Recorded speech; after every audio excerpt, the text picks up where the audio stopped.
آپ کی کئی نعتیں گانوں کی طرز پر ہیں، تو اس پر لوگ اعتراض نہیں کرتے؟ اتنی وہ مشہور نہیں ہیں، کیونکہ شروع میں تو پہلے پڑھتے رہے ہیں، جیسے زوہی صاحب پہلے دور جو تھا آج سے 20 سال پہلے، تو اس مناسب تھا، کیونکہ اب چینج آ گیا ہے محافل نعت میں بھی، تو اس لیے وہ ٹون تو پہلے شاعر ہی لکھتے ہیں، شاعر ہی دیتے ہیں کہ جی اس ٹون پہ ہم نے لکھا ہے، تو کوشش تو کرتے ہیں کہ میسج جو ہے وہ جائے، جو گانا سن رہا ہے بجائے گانا سننے کے وہ نعت سنے۔ آپ کی سیڈیز نے فروخت کے ریکارڈ قائم کر دیے، اور بلکہ آپ کو اس بنا پر ایوارڈ بھی ملا۔ کتنی سیڈیز اب تک آپ کروا چکے ہیں، اور سب سے مشہور کون سی تھی؟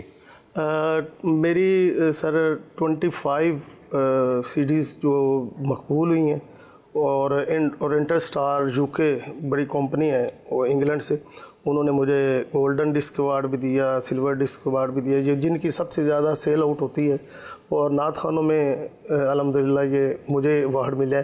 ایک بڑی مقبول نعتیں میری ہیں، آقا میری آنکھیاں مدینے وچ رہ گئی ہیں، محمد کے غلاموں کا کفن میلا نہیں ہوتا۔ قوالوں کے بہت قریب رہے، قوالی سنتے رہے، قوالی کا آپ کے کلام پر کتنا اثر پڑا؟ بچپن سے ہی اصل میں وہاں دربار شریف سے ریلیٹڈ رہے ہیں، تو پھر چشتی بھی ہوں، فریدی بھی ہوں، تو اس لیے تو یہ ہمارے انگ انگ میں قوالی، تو محفل سما جو ہے، سما تو پھر ہمارے انگ انگ میں بسی ہوئی ہے، تو قوالی پھر چشتی ہیں، قوالی نہ سنیں یہ تو ہو ہی نہیں سکتا۔ محفل نعت میں جانے سے پہلے کیا ریہرسل کرتے ہیں؟ میں نے دیکھا تھا انڈین جو گلوکار ہیں وہ باقاعدہ گلے کی ایکسرسائزز کرتے ہیں۔ جی، جب کوئی نیا کلام پڑھنا ہو تو اس کے لیے پریکٹس تو کرتے ہیں ہم، اور ورنہ تو روٹین ورک میں ہم پروگرام پہ ڈیلی جانا ہے، یہ پریکٹس ہی ہو رہی ہے۔ گلا خراب ہو، گلے میں خراش آ جائے، پھر کیا کرتے ہیں؟ اس کے لیے استادوں نے بتایا کہ وہ یہ گرم پانی سے غرارے وغیرہ کر کے، یا کوئی ٹیبلٹ وغیرہ وقتی طور لے لیتے ہیں، اور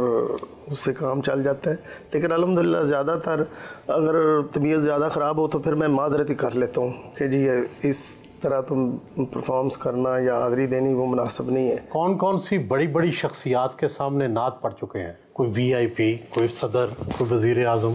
بزرگوں میں تو قبلہ شاہ نورانی صاحب، عبدالستار نیازی صاحب رحمۃ اللہ علیہ، پیر عتیق قربان صاحب، سید مجدی صاحب، اور جو سیاسی دوسرے ہیں ان میں سے پرویز مشرف صاحب، میاں نواز شریف صاحب، شہباز شریف صاحب، پرویز الہی صاحب، اور سردار طارق ملکی صاحب، ہر سال وہاں جانا ہوتا ہے، اور وزیر اعلیٰ سابق جو تھے ان کی برسی پہ۔ کس نے سب سے زیادہ ہدیہ تبریک پیش کیا؟ کس نے زیادہ اپریشیٹ کیا؟ سب سے زیادہ تو میاں صاحب نے بڑا پیار کیا ہے، میاں نواز شریف صاحب مدینہ شریف میں تقریباً ہر سال وہ محفل اوبرائے میں ہوتی تھی تو یاد کرتے تھے، بڑے انہوں نے نوازا، نکائی سبان نے بھی، ٹکا صاحب نے بھی بڑا پیار کیا۔ سب سے زیادہ نذرانہ کب اور کہاں سے ملا؟ سب سے زیادہ نذرانہ میں ایک دفعہ انگلینڈ میں تھا، بلکہ فرانس میں تھا، تو وہاں ادارہ مناج القرآن کا ایک پروگرام تھا، تو وہ لائیو جا رہا تھا میں، تو اس وقت لائیو کال آ گئی طاہر القادری صاحب کی، تو انہوں نے کہا کہ میرا بیٹا پڑھ رہا ہے، آپ بیٹھیں ان کی خدمت کریں آپ۔ وہ پھر سارے وہاں سے جناب جتنے بھی چاہنے والے سارے اٹھے، تو کافی سارا الحمدللہ اتنا ہو گیا؟ وہ تقریباً ہو گیا تھا کوئی پاکستانی 25-26 لاکھ روپے ایک ہی دفعہ؟ ہاں جی، وہ ایک دفعہ وہ اتفاق ہوا ایسے۔ آج کل تو رواج بن گیا ہے کہ نعت خوان پہلے سے طے کرتے ہیں کہ مجھے اتنے پیسے دیں گے تو میں پھر آؤں گا، آپ بھی ایسے ہی کرتے ہیں؟ اب تو ضرورت نہیں پڑتی کسی کو کہنے کہ آپ کو پتہ بھی سفر میں جانا ہے کراچی یا پشاور، اسلام آباد، تو لوگ خود ہی خیال کرتے ہیں، مانگنے کی ضرورت ہی نہیں پڑتی۔ ٹکٹ دیتے ہیں؟ ہاں جی، ٹکٹ دیتے ہیں؟ جی جی۔ کتنے لوگ جاتے ہیں؟ میں اکیلا ہوں، اگر مجھے اکیلا بلواتے ہیں تو پھر میں اکیلا چلا جاتا ہوں، ورنہ اپنی ٹیم کے ساتھ میں چلا جاتا ہوں، کراچی جانا ہو، اسلام آباد۔